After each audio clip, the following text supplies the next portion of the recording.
Here's the Hampton Bay Farmington. This one is the one I changed the capacitor on. As you know, there's 3 Farmingtons in here, so yeah, this is gonna be for 2026, and I'm gonna show the wall control speeds this time instead of the factory, because it's still doing pretty good.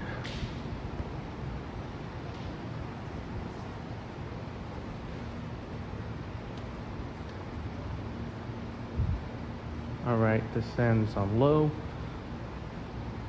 Note the low speed is super slow because this fan is sharing a wall control with the gazebo too.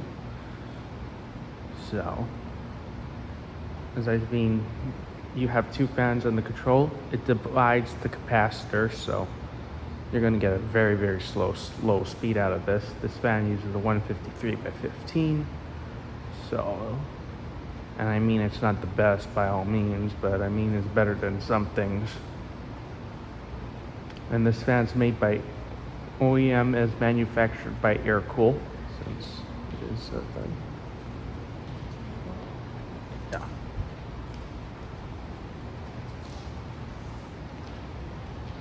Here's medium with the control. Still very slow because you are on a wall control. Sharing capacitance. Said you're using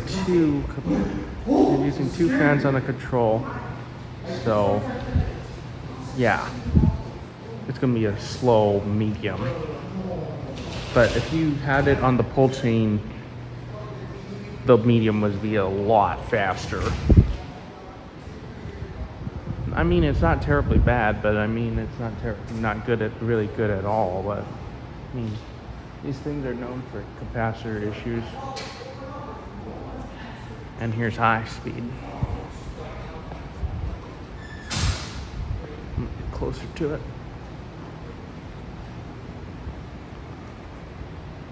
High speed, we're probably doing around 170 RPM. Maybe if not 180.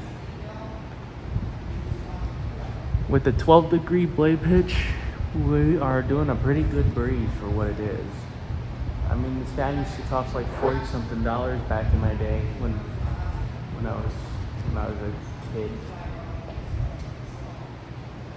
I mean, it's doing a pretty decent breeze for what it is, so it does have a little bit of wobble, but I'm gonna change up the mounting hardware eventually, so because this fan replaced the Emerson Apollo, as I remembered from my childhood. So yeah, I'm gonna turn this thing off. So yeah, that's it with the Hampton Bay Farmington. Thank you for watching. Stay tuned for more.